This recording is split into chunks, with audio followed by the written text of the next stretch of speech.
They called her an empress, but Rome whispered a different name in the shadows, the whore of the Palatine. In the public eye, she was adorned with silk, bathed in gold, and draped in the illusion of divine authority. But behind the sealed marble doors of her palace, she ruled over a world of degradation, perversion, and ritualized lust so extreme that even the depraved nobility dared not speak of it openly. She didn't just break Rome's laws, she burned them, ground them into dust, and used that dust to paint her skin before the night's entertainment began. Her name was Messalina, wife of Emperor Claudius, and she turned the empire into her personal theater of sin. To the common people, she was a smiling statue in ceremonial processions. But at night, she shed her royal dignity and prowled the city like a predator, hunting not for food but for bodies. She would enter the brothels of Subura disguised as a low-born prostitute, not to observe but to compete, to see how many men she could take before dawn. And she always returned to the palace just before sunrise, slipping back into her empress robes, her face carrying the same serene composure as if she had been in prayer. This was no simple lust. This was power, the kind of power that seeks not just to satisfy but to dominate, to humiliate, to consume the will of another until they are nothing but an obedient echo. Those who entered her chambers were never the same again. Soldiers who had seen the brutality of war trembled before her commands. Senators who could bend the law to their will found themselves bending their bodies to hers. And Rome's elite, they indulged her, feared her, and secretly envied her. Because Messalina understood a truth that the weak never dare admit. The quickest way to own a man's mind is to first own his flesh. She used seduction like a weapon, ritualizing degradation into a form of worship. The bed was her throne. The humiliation of others was her coronation. And she wore the shame of her lovers like another jewel in her crown. This is not the story of a woman who lost herself to desire. This is the story of a ruler who sharpened desire into a blade, and used it to carve her name into Rome's darkest history. Messalina was not born into innocence. She was born into the cold marble halls of Roman politics, where the currency was not gold but influence, and influence was most easily bought with flesh. From a young age she saw the truth of her world, that power did not flow from the Senate's decrees or the legion's swords. Power flowed from private chambers, whispered promises, and the humiliation of rivals behind locked doors. By the time she became empress at just 15, she had already learned that in Rome morality was a costume, one you could remove when no one was looking. Her marriage to Emperor Claudius was not one of love. Claudius, older and limping from a lifetime of illness, was a man the Senate barely respected. Messalina saw in him not a husband but a shield. While he busied himself with governance, she filled the palace with her own court, a rotating assembly of lovers, flatterers, and conspirators. These were not discreet affairs. She didn't hide them. She wanted the Senate to hear the rumors. She wanted foreign ambassadors to report home about the Roman empress who treated her marriage bed like a public arena. Her nights were not mere indulgence. They were carefully staged spectacles. Slaves were instructed to prepare chambers like temples to forbidden gods, the air heavy with incense, the floors covered in rose petals soaked in wine. She would appear before her chosen guests, wearing nothing but gold chains and a serpent-shaped crown, the symbol of both fertility and destruction. She made them kneel not just in lust but in submission. It wasn't enough that they wanted her, they had to admit they were powerless before her. And then she would push further. She would summon the wives of senators, the daughters of military commanders, even priestesses sworn to chastity, forcing them into acts designed to shatter every boundary of Roman decorum. For Messalina, the degradation of Rome's nobility was a political act.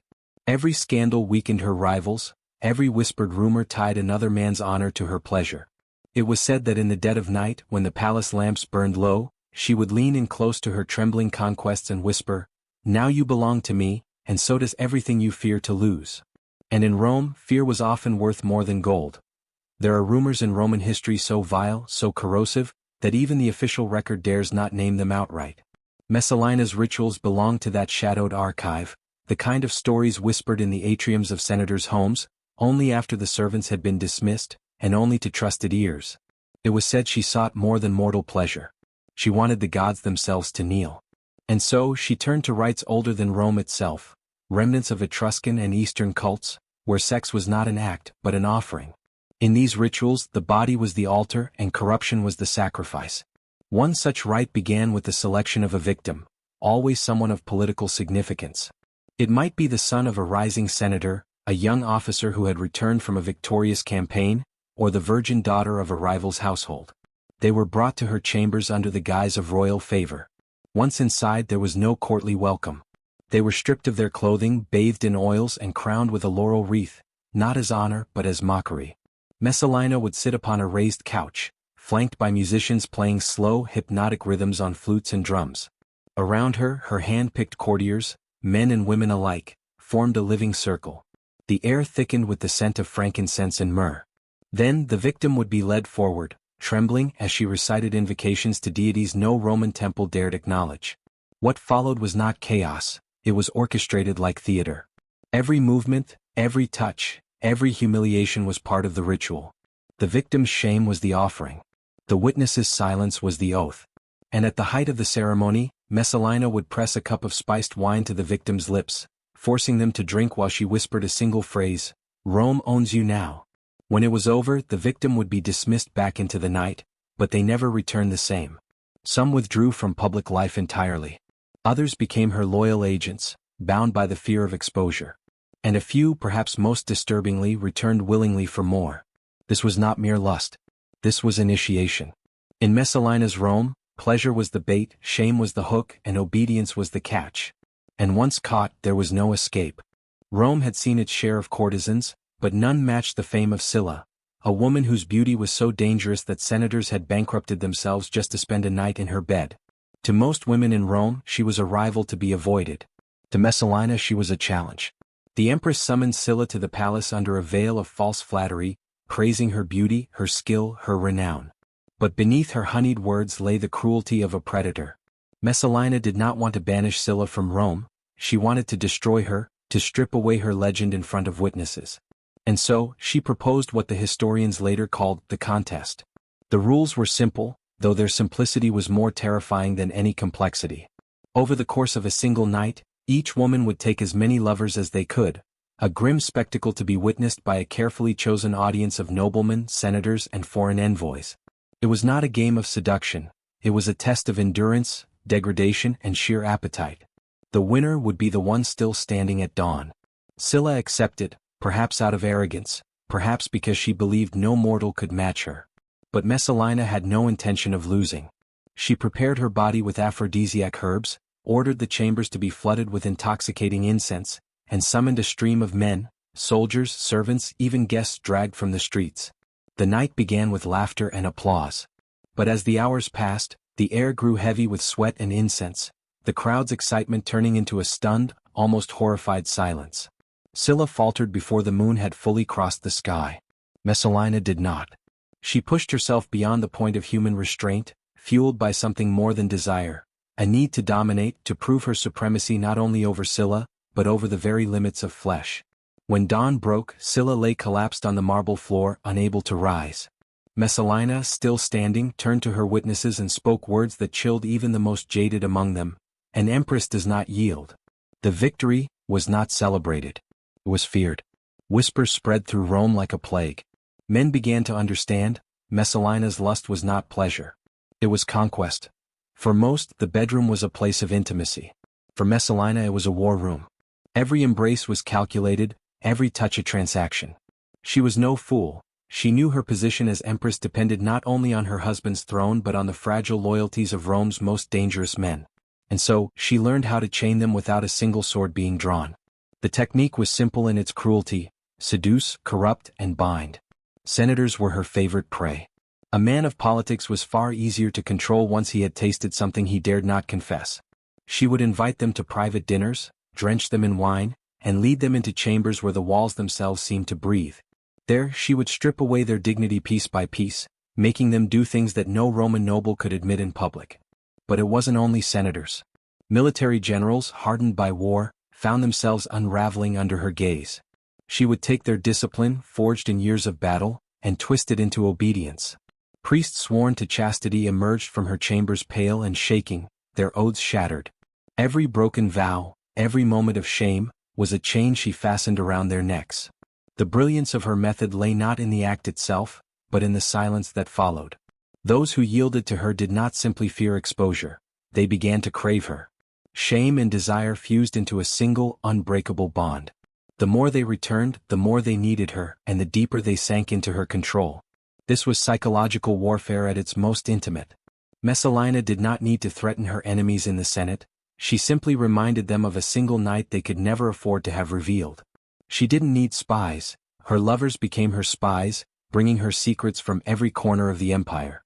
And when her rivals plotted against her, they often found themselves betrayed by their own allies, men who had once sworn to oppose her, but had been brought to their knees, quite literally, in her chambers. In Rome, power was supposed to be decided in the forum, beneath the eyes of the people. But for Messalina, it was decided in candlelit rooms behind locked doors, with whispers that could ruin a man forever. It began as a banquet. The marble hall glowed with torchlight, the air heavy with the scent of roasted meat and spiced wine. Senators reclined on couches, foreign dignitaries drank until their speech slurred, and musicians played low, hypnotic melodies. But Messalina had not gathered them for a feast, she had gathered them for an initiation. When the final dish was cleared, she stood, her gown of gold thread silk pooling at her feet. Without a word she let it fall. The hall fell silent. She walked slowly between the guests, her bare skin painted with symbols, serpents, crescent moons, and a single laurel crown inked across her chest. Behind her, a line of attendants entered, each carrying chains, masks, and ropes. The guests were told they would participate in a sacred rite, one older than Rome itself. Refusal was not an option. One by one they were stripped, their clothes taken as offerings to the gods she invoked. Masks were placed upon their faces, the lion for those she sought to dominate through fear, the bull for those whose strength she meant to break, and the lamb for those she wished to humiliate utterly. The musicians changed their rhythm, drums echoing like a heartbeat. Messalina moved through the crowd like a priestess, binding her guests in pairs, ordering them into acts that dissolved every shred of dignity they possessed. The laughter from earlier had died. What filled the room now was a low, animal moan of submission. Halfway through the night, she raised her hand, demanding silence. Her voice, low and controlled, carried across the hall. "Tonight, you are reborn. The man you were is dead. If you wish to rise again, speak the words that will bind you to my will. Here is where I break from the story to speak to you, the viewer. If you have listened this far, you are not just an observer, you are in the circle now. To lock yourself into this transformation, to show you are willing to know the truths they tried to bury, type this in the comments twice. The circle is closed. Do it and you will remember this night forever." The guests obeyed. They always did. By dawn, every man and woman who entered that hall had been stripped of title, pride, and self. They left as creatures who would do anything to keep what had happened in that room a secret. Rome tolerated many gods. It absorbed the deities of conquered lands, draped them in marble, and placed them beside its own. But there were cults even Rome feared, sects that worshipped not in the open air, but in cellars, catacombs, and torchlit caves, where the smell of blood mingled with incense. Messalina sought them out. One such cult was whispered to be descended from the ancient rites of Cybele and Attis, a faith obsessed with ecstasy, pain, and the shedding of blood as an offering to the divine. The priests were eunuchs, their voices high and strange, their dances frenzied and unending. To the Senate they were a dangerous curiosity. To Messalina they were the perfect allies. She invited them into the palace under the guise of honoring diversity of worship. But the truth was darker. She wanted their rituals, the kind that blurred the line between pleasure and agony, purity and defilement. The palace cellars were converted into a temple, walls draped in crimson fabric, altars carved from black stone, and a central pit where offerings were made. Here her lovers were brought, sometimes willing, often not. The priests circled them, chanting in a language older than Latin, their hands striking drums until the rhythm seemed to overtake the heartbeat. Messalina presided over the rite, her body adorned in nothing but the gold of her crown and the red of fresh wine, or something that looked like it. The victim was led to the altar, their wrists bound in soft cords. The priests would anoint them with oils, their touch neither entirely tender nor entirely cruel. Then came the moment of union, an act both sexual and sacrificial, meant to fuse the mortal body with the god's will. Sometimes the rites ended in exhaustion, other times in something far more final. By aligning herself with this cult, Messalina gained more than a thrill. She gained a shield. These priests owed no loyalty to Rome, only to her, and their silence was absolute. Through them she could destroy an enemy's soul and body in a single night, and have the act sanctified as divine will. In the eyes of the Senate she was still an empress.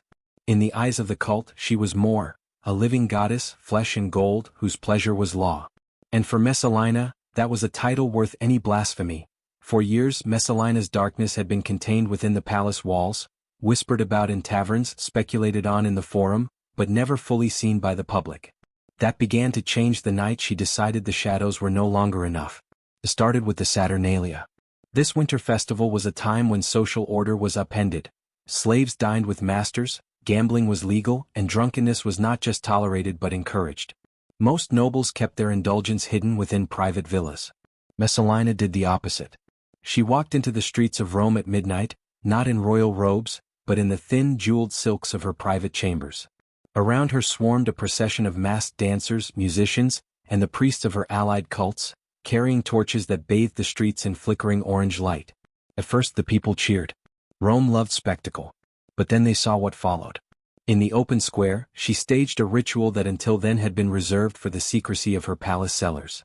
Men and women from the crowd were pulled into the circle, their masks torn away, their bodies stripped, and their dignity offered to the same chants that had once only echoed in hidden chambers. Witnesses say she looked directly into the crowd, eyes glinting as if daring anyone to stop her. Some turned away in shock, others joined the frenzy, but all left knowing they had seen something no Roman citizen was meant to witness. The next day the city buzzed. Merchants repeated the rumors in the marketplace. Servants carried the stories between noble houses. Senators heard from their wives, some trembling, some strangely excited, about what had been seen in the square. The line between rumor and truth was gone. Her enemies in the Senate seized on the moment. They whispered to Claudius about corrupting the dignity of the empire and blasphemy against the gods of Rome. But they were cautious, too many of them had been in her chambers themselves. Accusing her meant risking their own ruin. Still, the balance was shifting. Messalina could no longer claim her darkness was rumor. It had stepped into the light of Rome's streets. And once the people see the monster behind the mask can never be worn again. Why now? Messalina's lovers knew that one night with the Empress was not truly a night at all, it was a surrender. But surrender was no longer enough for her. Whispers began circulating among the palace servants that she had grown restless, that the pleasures which once thrilled her now felt hollow. She wanted something lasting. Something that would mark a man, or woman, forever. It began with tokens. She ordered her lovers to present her with something deeply personal, a signet ring, a family heirloom, a piece of clothing worn in childhood. She kept these in an ornate chest by her bed, a silent archive of the people she owned. But soon mere possessions were not enough. She began demanding the unthinkable, scars. At first they were symbolic, a delicate cut along the palm shared between them in the dark, sealed with wine. But as her hunger deepened, the marks grew bolder. A branded symbol on the shoulder. A burn upon the inner thigh. Always in a place that could be hidden beneath clothing, yet would sear itself into the victim's mind every time they dressed. One senator's son, a young man barely past 17, was said to have been summoned to her chambers and emerged the next day with a fresh, deliberate wound carved into his skin. When asked about it, he simply replied, "She said I belong to her now, even if I die tomorrow." This practice spread through her circle like a fever. Those who bore her mark became part of a secret, dangerous brotherhood. Some wore their scars with pride, believing they were chosen by a living goddess. Others hid them in shame, terrified of the day their wives or fathers discovered the truth. But the psychological effect was devastating. Every time they saw the mark, they remembered the night it was given. The touch, the pain, the voice of the Empress whispering ownership into their ear. It was not just physical dominance anymore. It was psychological branding. Even her closest allies began to flinch when she touched them. They saw that this was no longer about pleasure or politics or even power. This was about possession. Total, irreversible possession. And once you belonged to Messalina, she intended you to bear the proof for the rest of your life.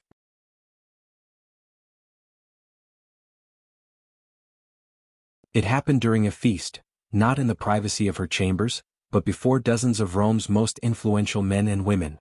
The victim was Gaius Silius, a man of immense beauty, ambition, and political influence. Many believed he was destined for high office, perhaps even the throne itself if fate turned against Claudius. Messalina had already taken Silius as a lover in secret, but secrecy no longer satisfied her. That night, she decided to display her ownership of him in the most public, irreversible way possible. The banquet was lavish, gold platters piled with roasted peacock, goblets brimming with honeyed wine, and dancers weaving between the couches. At the height of the evening, Messalina rose and beckoned Silius forward. In full view of the guests, she removed his toga, stripping him to the waist, then pressed her hand to the mark she had branded upon him weeks before. The room fell silent. She turned to the guests and with a smile both triumphant and cruel declared, "This man belongs to me, body, will and future. Let all of Rome know it." For a moment no one breathed. To humiliate a man in private was one thing. To strip away his dignity in front of Rome's most powerful was another. It was a political execution without a blade. Silius stood frozen, the muscles in his jaw tight, his eyes fixed on her as if memorizing her for the day of reckoning. That day would come sooner than she thought. In the days that followed, Silius moved quietly, gathering allies, men who had been marked, humiliated, or ruined by Messalina's games. The whispers became open discussions. Senators who had once feared her now saw an opportunity to strike. Even those who had knelt in her chambers began to speak against her, calculating that their shame was worth the price if it meant destroying the woman who had enslaved them. The real danger was that Silius did not act alone. He reached out to members of the Praetorian Guard, men whose loyalty was for sale, and to those within Claudius's inner circle who resented the Empress's control over the emperor. Messalina had turned Silius into an enemy, but worse, she had turned him into a rallying point. And Rome had a long memory for public humiliation. For years Claudius had been blind, or pretended to be, to his wife's debauchery. As long as she didn't threaten his throne directly, he tolerated the rumors, the whispers, even the occasional scandal. But Messalina was no longer content with shadows. She wanted a spectacle that would prove, once and for all, that she was untouchable. And so, she chose the unthinkable. She would marry Gaius Silius, while still the wife of the emperor. The wedding was staged as a mockery of Roman tradition. Guests were handpicked from her inner circle of loyalists, sycophants, and those too compromised to refuse. The palace gardens were transformed into a decadent stage, garlands of flowers dripping with perfume, musicians playing slow, sultry notes, and an altar lit by 100 oil lamps. Messalina arrived not in the modest veil of a Roman bride, but in a gown so sheer it may as well have been none at all. Silius stood waiting, his jaw set, his eyes fixed on her, not with love, but with a strange mix of resignation and resolve. The vows were recited, the wine poured, and the union sealed, not in privacy but before dozens of witnesses, some of them sworn servants of the emperor himself. The symbolism was clear. This was no act of romance, it was a declaration of conquest. She had taken Rome's most desirable man from under her husband's nose and claimed him as her own in a ritual meant to humiliate the emperor himself. But Messalina miscalculated. The news reached Claudius within hours, carried by men who had long waited for the chance to destroy her. At first, the emperor laughed, assuming it was a rumor born of political spite. But when witness after witness confirmed it, describing the vows, the kiss, the feasting, his amusement turned to something far colder. For the first time, Claudius saw the truth that had been whispered to him for years. Messalina was not simply unfaithful. She was dangerous. She had crossed from personal indulgence into open treason, mocking the authority of the emperor in front of the empire itself. And in Rome, treason had only one ending. The morning after the mock wedding, the streets of Rome hummed with a dangerous energy. Servants whispered in the markets, guards muttered at their posts, and senators arrived at the curia with the sharp look of men sensing blood in the water. Messalina had crossed a line that could not be uncrossed. Claudius, stunned and shamed, did not summon her himself. Instead, he gave a quiet, decisive order to the Praetorian Guard, "Bring her to me, or end it." It was the kind of command Rome understood instantly. They found her in the gardens of her villa on the Celian hill. She was not hiding. She reclined on a couch beneath the shade of fig trees, sipping wine as if it were any other afternoon. When she saw the soldiers, she smiled, the same smile that had conquered senators, generals, and priests alike. "Tell Claudius," she purred, "that his Empress comes willingly to explain herself." Her voice was velvet over steel. She rose slowly, the fabric of her gown catching the sunlight, and moved toward the captain of the guard. She placed a hand on his chest, her eyes locking onto his. "You don't have to do this," she whispered. "You've seen me in the palace. You've dreamed of more. I can give you more." For a moment, the captain hesitated, just long enough for her to believe she could still win. But this was not a lover. This was Rome's executioner. His hand tightened on the hilt of his sword. "The emperor has decided," he said flatly. Messalina's composure cracked. She stepped back, searching the faces of the soldiers for weakness, recognition, anything. There was none. The reality hit her. The weapon she had wielded all her life, her beauty, her body, her control, meant nothing here. The captain gave her a choice: die by her own hand or by theirs. She asked for a moment alone in the garden. A single slave girl brought her a dagger, but Messalina's hands shook. She pressed the blade to her breast, then lowered it. She tried again and failed again. In the end, the captain took the blade and finished it himself. Messalina collapsed among the flowers, her blood staining the white petals crimson. The woman who had once ruled Rome's flesh and will now lay lifeless, claimed by neither lover nor God. When her body was carried back to the palace, no procession marched in mourning. There were no public rites, no cries from the streets. Messalina was not given the funeral of an empress. She was denied the dignity of a pyre on the field of Mars. Instead, her corpse was quietly taken away, burned in secret, and her ashes placed in a plain urn without inscription. Rome wanted her name buried as deeply as her bones. Claudius did not speak her name again. To the Senate, he gave no grand account of justice served, only a cold, perfunctory acknowledgement that Messalina was no more. Edicts were issued, her statues removed, her images destroyed. The official records would remember her as a traitor, a whore, a disgrace.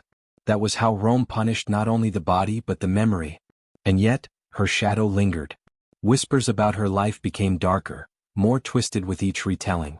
In taverns and baths, men swore they had heard from a friend of a friend about her private feasts. Senators who once indulged in her games now spat her name in disgust, but not without the glint of something else in their eyes. Messalina had ruled with no legions, no treasury, no divine mandate, only the dangerous power of desire. She understood something the Senate never wrote into law: that flesh can be a crown heavier than gold. That the promise of pleasure, when paired with ruthlessness, can bring a man to heel faster than any army. And Rome feared that truth. That's why they tried to erase her. Not because she was merely immoral, but because she had proven that a woman, even one young and underestimated, could bend the empire's most powerful men into submission, then discard them like refuse. Some claimed she had been a warning from the gods, others that she was the embodiment of Rome's own decaying soul. But in the hidden corners of the city, her name became legend. And legends, no matter how blackened, have a way of outliving marble and steel. Perhaps the real horror is not what Messalina did, but what her reign revealed: that beneath the marble colonnades and the polished words of law, Rome's heart always beat to the same rhythm: hunger, lust, and the will to dominate. And in that arena, Messalina was the undefeated champion. Her ashes may have cooled 2,000 years ago.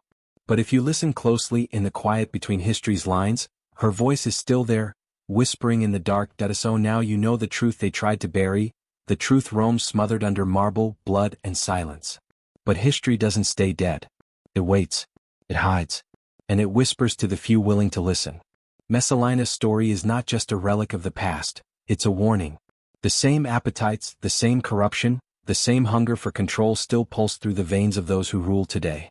And if you think such power games are gone, you're already their prey. This was not just history. This was a door. And once you've opened it, there is no going back. If you have the courage to keep walking deeper into the shadows, subscribe to History in Silence. Share this with the few you trust. And leave one phrase in the comments to prove you've heard the call. The shadows remember. Write it twice.